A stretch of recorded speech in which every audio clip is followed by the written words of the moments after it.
Terve, mä oon Markus Rantavuori ja esittelen teille vähän tämmöistä Soliksen hybridi-inverteriä ja siihen liittyvää akustoa. Ja sitten meillä on tämmönen Enionin älykäs ohjausboksi.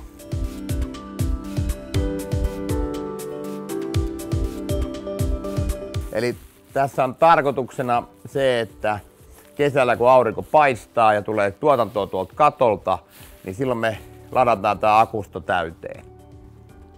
Kun akusto on täynnä, niin se käyttää samalla tietysti talon oman käytön ja sen lisäksi se myy ylimääräisen verkkoon.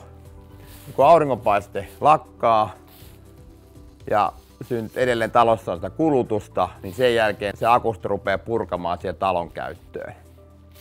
Ja Enionin laite on siitä älykäs, että se ymmärtää, että talo tarvitsee kilowatin verran virtaa, niin se purkaa sinne vaan kilowatin verran virtaa.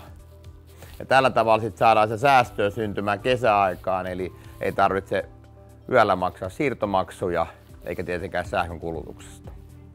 Sitten talviaikaan, kun nytkin ollaan marraskuussa, jolloin aurinko ei paista eikä synnyttää tuotantoa, niin Enion laitteisto ohjaa tätä inverteriä sillä tavalla, kun pörssisähkön hinta on 0-100 alhainen, se lataa akustoa, ja toisaalta sitten kun pörssisähkön hinta on ylhäällä, niin se purkaa akustoa, jolloin taas saadaan tällä hintavaihtelulla sitten syntymään säästöä. Eli hyvin yksinkertainen systeemi. Oleellista on tietysti, että tässä on tekoälypohjainen, joka pystyy profiloimaan sitä sähkön myyntiä ja ostotapahtumaa.